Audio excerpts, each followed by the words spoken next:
Hello! So, in one of the most Rob Noor things ever, turns out my training starts at 11 a.m. and not 10 a.m. as I thought.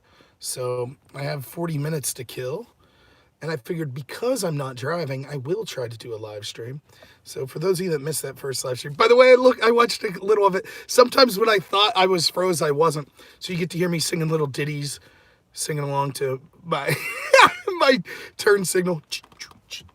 Yeah, I'm a meathead, but yeah, so thanks for tuning in. So I thought what I would talk about here is kind of the hypocrisy of socialism. It's something you've heard me talk about before, but it's worth mentioning. And I wanted to mention what's going on, what I see constantly with Bernie supporters and this idea of socialism. I did this video the other day where I talked about Ron Howard had this viral thing that came out about what it means to be a liberal. And the implication is, well, liberals care about poor people and conservatives don't. And that couldn't be further from the truth. And so I kind of wanted to look at what the idea that you see from socialists and from left-wing people when they talk about morality in politics. I have no problem debating these ideas of, what is best for our country? Is socialism best? Do we have some social safety net, etc., things like that? So the first thing we need to do before we discuss this is, you learn this in debate when you talk about things. Before you talk about correcting a problem, you have to isolate what exactly the problem is. In other words, what system do we have today? And then you should correctly identify the system we have, then correctly identify problems with that systems or good things with that system. And then once you have that foundation, you're now in a position to be able to say, how do we go about improving that system? Because the truth is, every system basically ever instituted on earth could get better, and every system could probably get worse, though there's some that are so bad, it's hard to believe they could get any worse. But it's certainly true they could. So if we look at our system, it's not true that we have a pure capitalist system. We definitely have many socialist aspects. So if you're saying that, on one end of the extreme is socialism, which has that the government should have power to take care, redistribute wealth, take care of a bunch of people, etc., have these sort of programs. And on the other hand, you have laissez-faire capitalism of just free markets. It's not the government's business to get involved in that. We clearly have a mixed economy. And the same could be true of most countries around the world. Very rarely do you have one economy that's pure capitalism or one economy that's pure socialism. So there's certainly a mixed economy. The other thing that's worth saying is, so people get that wrong. They say like, oh, we're a capitalist society and all the problems of the world's capitalism, blah, blah, blah. Or the reason that our country's doing well is because we're purely a capitalist society. The truth is we are a mixed society. The fact that we have Social Security, for example, Medicare, Medicaid, all these programs that all, food stamp benefits, things like that, they all is in ideas a socialist type mindset. Now, it's not pure socialism, but again, it's not pure free markets either. It's not pure capitalism. So the same could be said of the countries that you always hear Bernie and them talk about. They don't want to talk about the socialist disasters of Cuba or Venezuela, or, they don't want to talk about the communist disasters of China, the Soviet Union, except when they do, because Bernie will praise them unbelievably. But they want to talk about the Scandinavian countries. Well, the Scandinavian countries constantly remind people, we have free markets. They are more socialist than the United States, but they're not in totalitarian socialism. So we have to be honest about that. And look, that's not good for either side. The capitalists, which I would consider myself far more capitalist, they want to say, we're pure capitalist good, or this country's pure socialist and it's bad. It's oftentimes not the case. The socialists want to say, oh, we're capitalists now, we need to get to socialism. All the ills of the world are because of capitalism. Both of those positions are incorrect. And it's important to identify what our current system is if we're going to say this is what we like about our current system or this is what we need to fix about our current system. So that's number one. Number two is we have to be honest about how good or bad is our current system. And one of the things that people tend to do, particularly when you're talking economics, is they want to say just how terrible things are. If you listen to a lot of these people talk, you would think that we're in the dark ages, that they're just, unfettered disaster, just people dying on the streets everywhere, and there's a couple people getting rich and everyone else is just screwed. Well, there's certainly a lot of things with income inequality and things that we could discuss, but it's not that bad. In fact, in the world, if we look at the world in general, there has never been a better time to be alive. Period. It's not debatable. And again, you've heard me talk about the statistics before, but in the past 50 years, thanks predominantly to free markets, we have halved the amount of people in crippling poverty. That means people that could not even afford one meal a day. That's been halved. Despite the fact that the population in the world has increased, the amount of people in that crippling poverty have been cut in half over 50 years, primarily thanks to free markets and personal wealth, the ability to have, to live off the benefit of your own labor, private property, things like that, free markets. But people want to just act like, oh, things are worse now than they've ever been. This is a problem I have with the postmodernists and the socialists and the people of this ilk, is that in debate, you would hear this all the time. You would have a team, you would stand up and you would issue a plan and they would say, oh, we have to reject your plan because your plan is rooted in capitalism. And they would have legitimate criticisms of the current state of the world. Poverty, hunger, things like that. These are legitimate criticisms, of course they are. And so I'd say, fair enough, but there's a lot of good things, right, in this system too. And so what are you proposing to switch the system of capitalism with? And the postmodernists will say, well, we don't take a stance on that. We just say the current system is wrong. The current system is bad. But if you don't have a solution, okay, then what's the relevance? Of course, we should work to improve any system, of course. But if you're not willing to identify a system that we should replace it with, then what's the utility of criticizing the system? Are you saying get rid of capitalism and replace it with socialism? Well, no, they won't say that, because in the game of debate, if they say that, then I could say, okay, here's all the things wrong with socialist systems. But they don't want to do that. You can't criticize them. They just say, you make a plan and we'll criticize the plan. And you say, okay, what's your plan? Oh, I don't have a plan. I'm just criticizing your plan. Okay, well, that doesn't work in the real world. Just identifying, here's a problem, here's a problem, here's a problem. Okay, how do you solve it? And you saw this again, check out that viral video, or the Super Tuesday video I did. I go through, Ron Howard had this viral video, or viral post that went on Facebook, and it was about what it means to truly be a liberal. And he says things in there like, any society that claims to be a civil society but has homeless people isn't really a civil society. Well, the problem is there has never been, nor will there ever be, a system where poverty is totally erased, where there are no homeless people. And so in effect, what Ron Howard is saying, and what the liberals that feel this way and the socialists that feel this way are saying, is there will never be an acceptable society. Well, yes, there is truth that there will never be a society that we say, okay, we've done it, now we can sit on our laurels. Of course that's true, but to deny that there can't be some societies that are better than others, to deny that you can't say there's a lot of great things that occurred, particularly in the United States society, if you start with that unrealistic utopian dream, you will never get an appropriate solution that's utilitarian, ever. It's important to be a realist when you're talking about systems that we need to enact in order to have the greatest benefit for the greatest amount of people. Again, this goes back to the debate between utilitarianism, which is the greatest good for the greatest amount of people, versus deontology. Deontology says we shouldn't look at the greatest good for the greatest amount of people. There are certain things that are moral, certain things that are immoral, and they can never be challenged. So this gets back to, my favorite example of this is the graphic novel, The Watchmen. It's also a movie and a terrible TV show.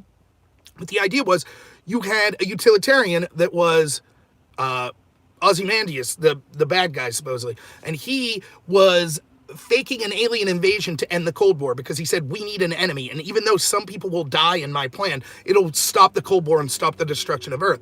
And then Rorschach was a deontologist that said, no, I would rather the Earth end than allow you to commit what I consider an evil or a sin.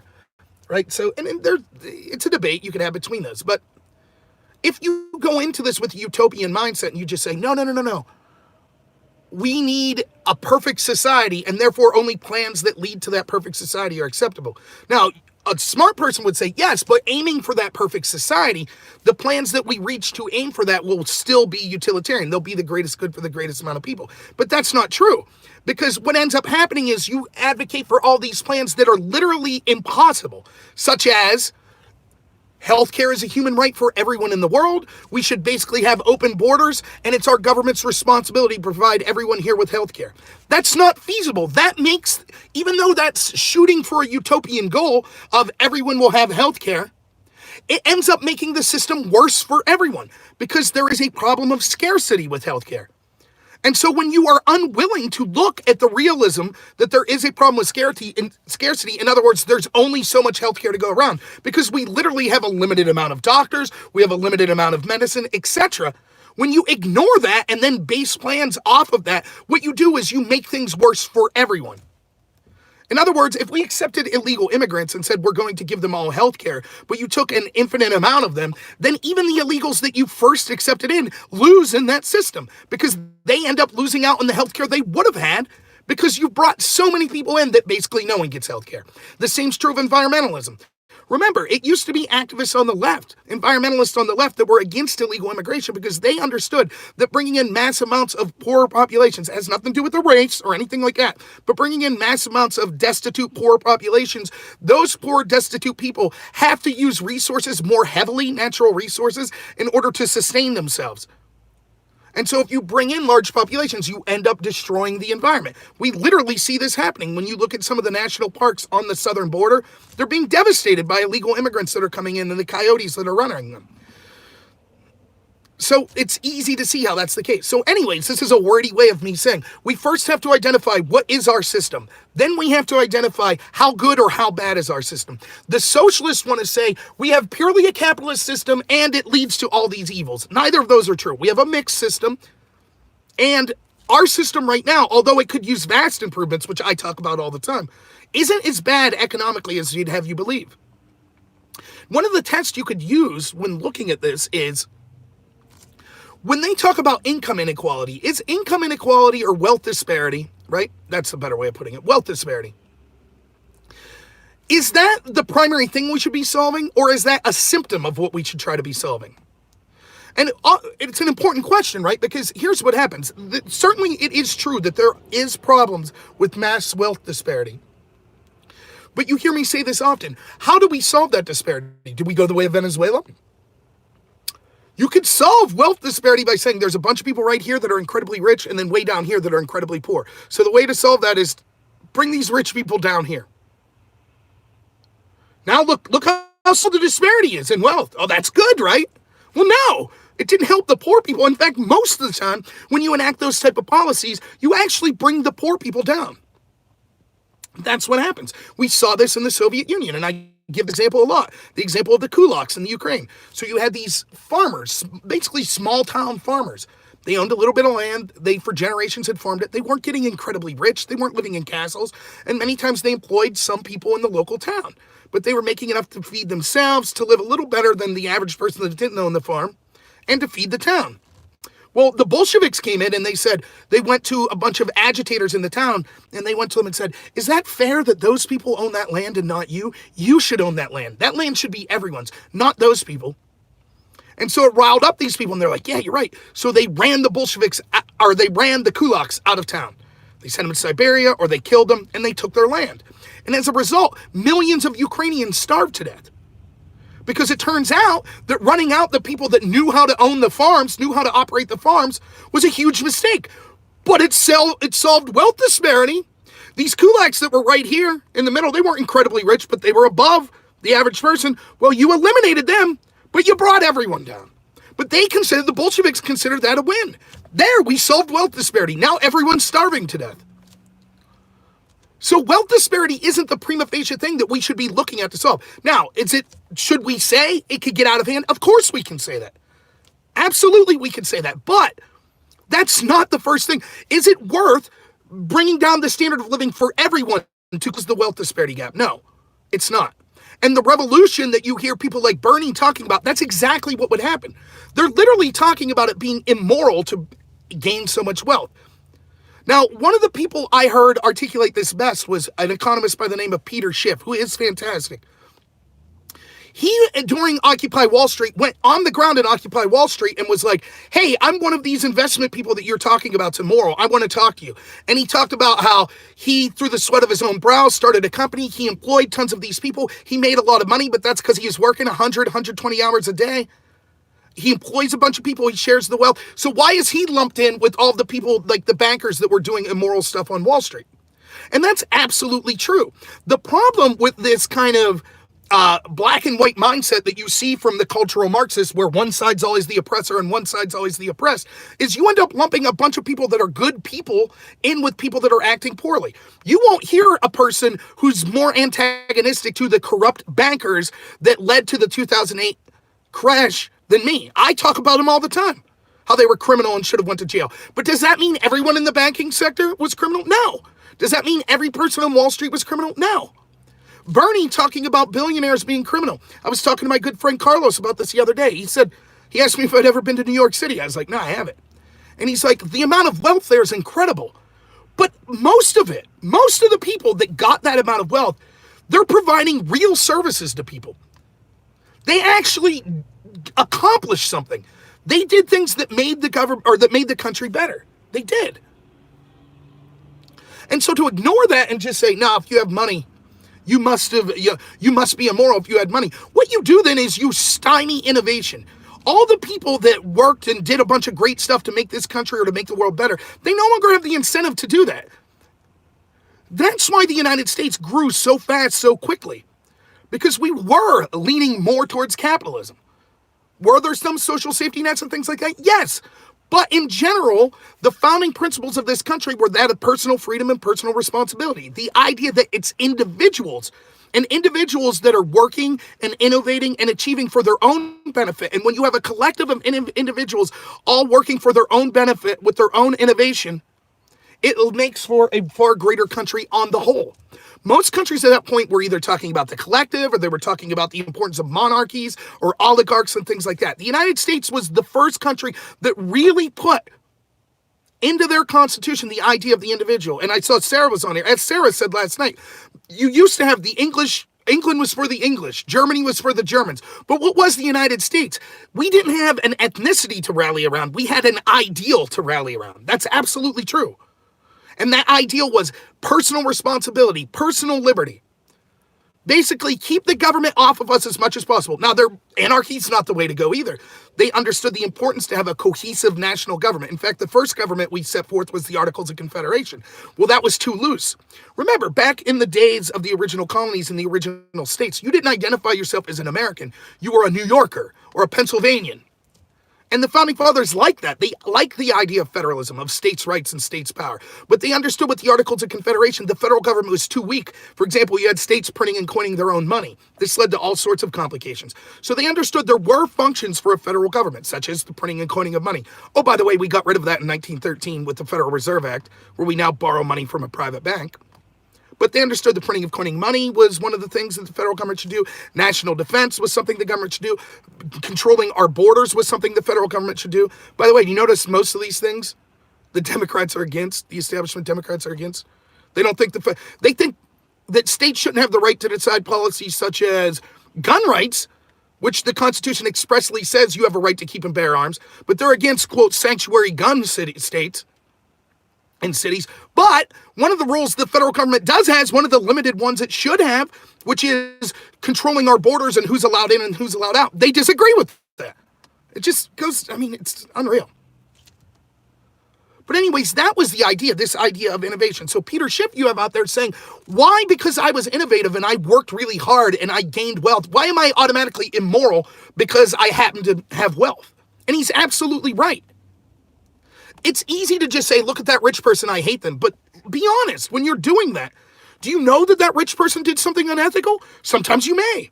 Like, I could probably say that Lloyd Blankfein or, people that used to run Goldman Sachs, probably based on the immoral, criminal behavior of their company, they were probably aware of that and were engaged in immorality. But the guy that's, local in my town that's a millionaire because he busted his butt and, he developed some product or, he started a company that was very useful. Why should he be punished, Bernie? Why is he immoral?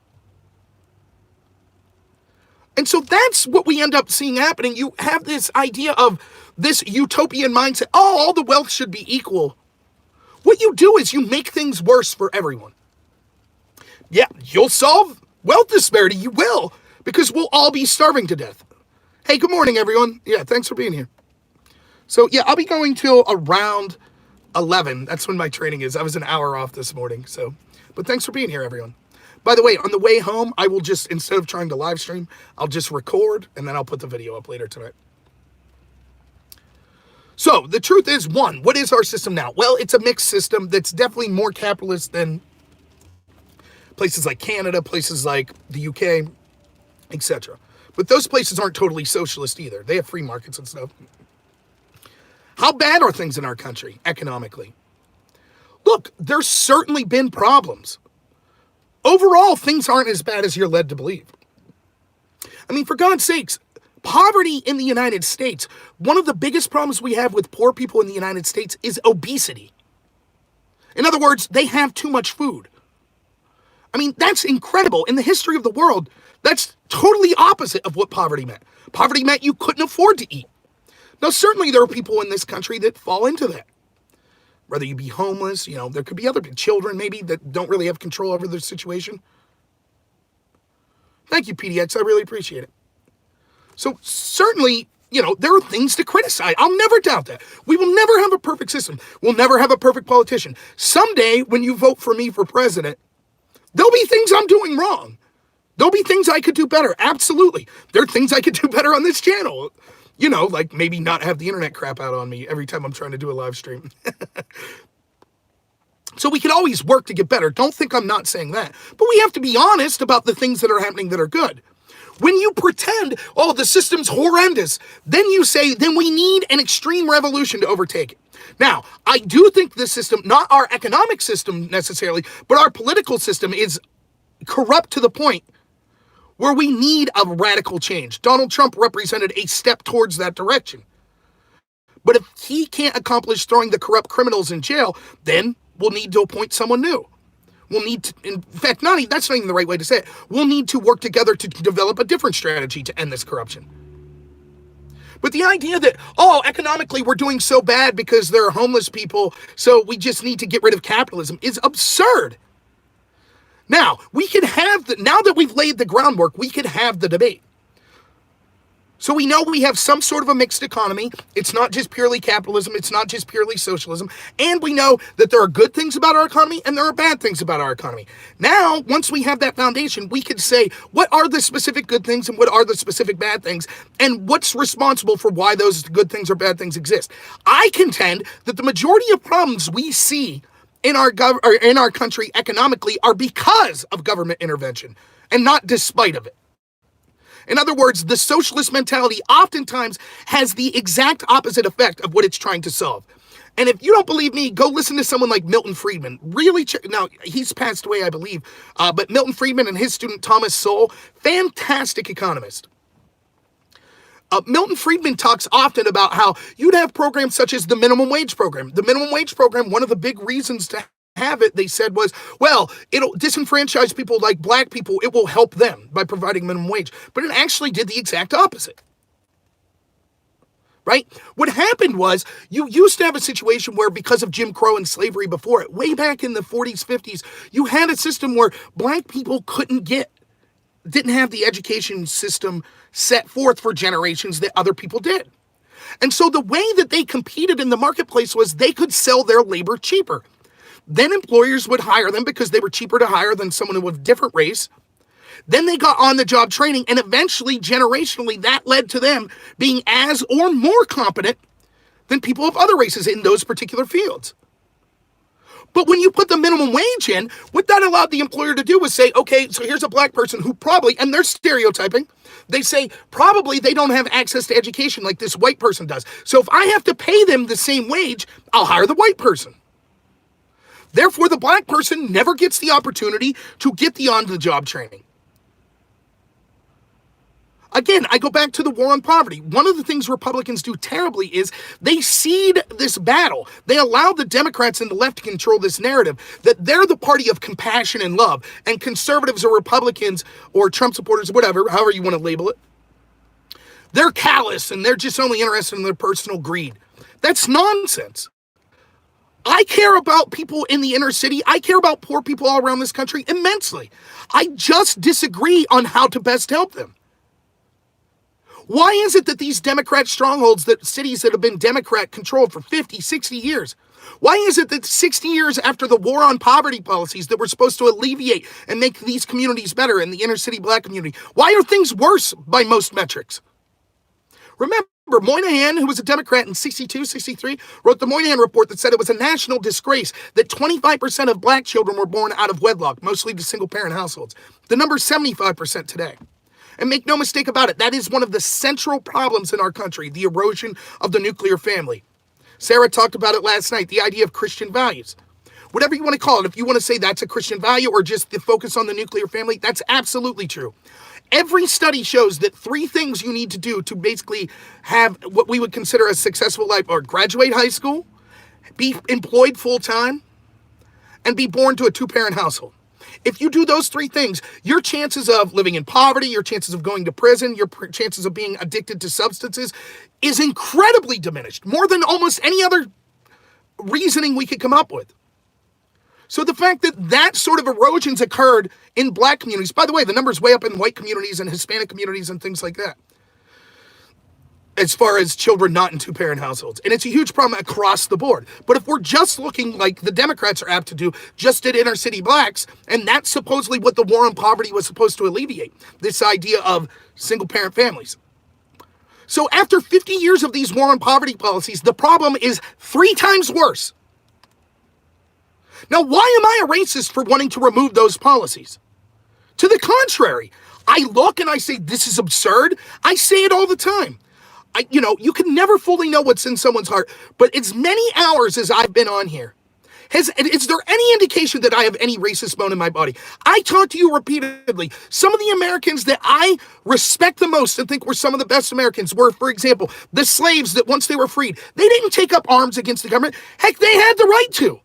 You had the right as a slave that you got whipped or you watched your wife or your kids be separated from you and you were treated as chattel on his property. You had the right to be incredibly enraged and seek vengeance. What did most of them do? They said, give me a chance to succeed and I will. Just leave me alone. That's incredible. The amount of restraint that takes is incredible to me. And there were many slaves that were freed that did that. Or how about people in the inner city, like Ben Carson, like Thomas Sowell, that grew up in those conditions? I wouldn't have survived there. I know I wouldn't have. I would have been told constantly, you're a victim. You're a victim. Getting educated is a bad thing. Personal responsibility is bad. Everyone owes you. I know I would have fallen into gang violence. I know I would have. So I'm not saying I'm better than anyone. I understand completely. I mean, I don't understand in that I'm empathetic because I've never gone through it, but I'm sympathetic. And I care about those people. Just like I draw all kinds of equivalencies to me in rural Pennsylvania, living in towns that are going through crippling poverty and heroin addiction, opioid abuse. I haven't lived in the inner city, but I can kind of get a feel, and I feel bad for those people. I have more of a connection to those people in the inner city than I do than the people in Washington, D.C. that are creating our policies. I talk about all the time, one of the things I'm trying to do with the Republican Party. Why aren't we in these inner cities talking to these people, saying we're not going to treat you as a skin color. We're going to treat you based on the content of your character.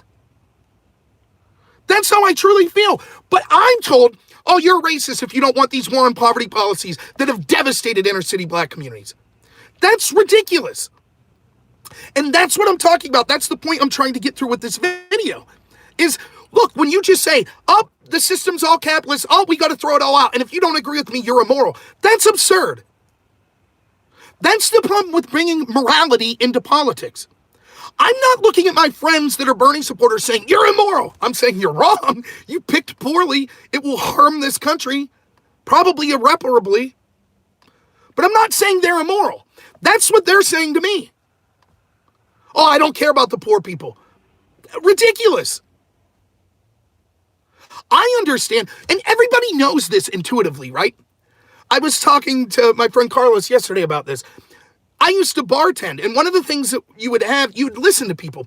And I was in a small rural town where poverty's, a big issue. And you'd hear people say something like this.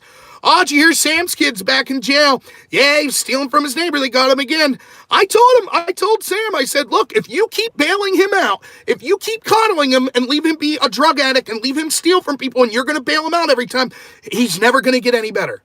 And I'm like, yeah, you just gave the argument against socialism, against drastic socialist policies, I should say. What do you mean, they say? Well, we understand that you, as a parent, you can't coddle your children. You can't say, don't worry, I'll take care of everything. You say, look, you have personal freedom and you have personal responsibility. And if you screw up, the only one that could pull you out of it is you. Yes, the parent could give a helping hand at a time of need, but if you continually bail them out, they're never going to succeed. That's what relying on the government does. Now, does that mean we should have no social welfare programs? I don't believe that. But we should have a very limited amount. Again, as I was saying, as the internet was crapping out on me in my video this morning, it's not just right-wing people that say this.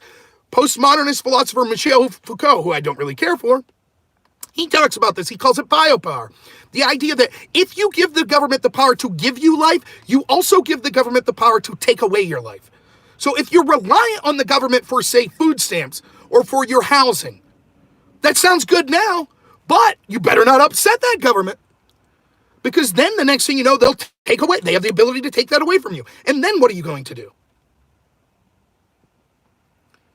So that's why I'm for limited government intervention. And I think most of the problems we see are a result of government intervention. Not all, but most. And Milton Friedman's fantastic. He talks about, for example, public housing. Well, once the government got involved for cheap public housing, it actually made things worse. It ghettoized communities. It made things terrible. They ended up tearing down more housing options than they actually built. Whether it be through corruption or just incompetence through bureaucracy, it's wasteful spending. It makes the situation worse almost every time. Another example. Milton Friedman talks about. Let's talk about the idea of subsidizing college education. Who does that benefit? Who goes to college? The poorest of the poor still aren't going to go to college. Milton Friedman often talks about what happens is you need a coalition of basically 51% when you're talking about redistributing wealth. And oftentimes that's people in the middle. Because the top, there's not enough of them to form this coalition. And the bottom, they don't have the political wherewithal, sadly. So here's a better example. Take the income tax, or Social Security. He argues Social Security is a tax on the poor, and he's right. Why? Well, when do you start paying into Social Security? If you're middle or upper class, you probably, as a young person, you end up going to university, right? So that's 4 more years you're not paying in. And then after that, maybe you go to more education. So that's more years you're not paying in. Plus, if you're middle or upper class, you probably live longer, which means you collect Social Security more years. Meanwhile, if you're not wealthy enough to do that, what are you doing? You go straight into the workforce. So you're paying into Social Security when you're 17 or 18, and you're probably dying younger. Many of these poor people die before they are even able to collect Social Security. So they're paying in for almost no benefit. Whereas the middle class and the wealthier class, they get to not pay in for years and then reap the benefits at the end.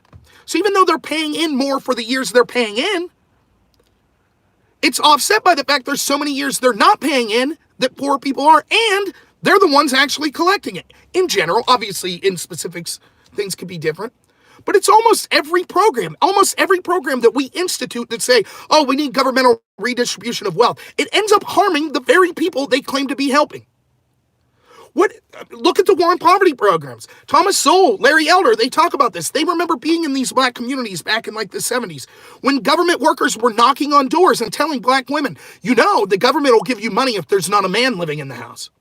Now, if the problem that was isolated by Moynihan and the reason for the war on poverty was, well, we want to encourage the nuclear family and encourage two-parent households. How is knocking on doors saying, get that man out of the house and we'll give you money going to help? If you treat people like children based on race, based on gender, based on sexual preference, whatever, if you treat any group of people like children generationally, you're going to take away their ability to have personal liberty and personal responsibility. That makes them totally dependent on you. That's why the Republicans, that's why people like me are reaching out. I don't know if the Republicans are, but that's why I'm trying to convince them to reach out to the inner city black community. The solution is liberty. The solution is personal responsibility. Even if you hate white people, if you're listening to this and you're black and you're like, screw white people, I feel like Jim Crow and slavery, blah, blah, blah. You know what the best way to get back at them is? Achieve on your own merits and say, I'll do better than you despite my disadvantages. Now, is it unfair? Was there governmental policies that were against certain minorities? Absolutely. But focusing on that makes the current problem worse. The best we could do now is say, we will no longer as a government pass laws that have to do with things like your race. That's the best we could do moving forward. Will that correct the injustices of the past? No, but nothing will. The more you focus on reparations or the need to have racial-based redistribution of wealth, it just causes division and makes things worse. It takes away the only solution to the problem: personal liberty and personal responsibility. The government should stay out of the way and allow these people to achieve. And you know what? I secretly believe that many of these Democrats, including LBJ, who allegedly said we'll have these N-words voting Democrat for the next 100 years, they're afraid. If they don't treat these black people like children, guess what?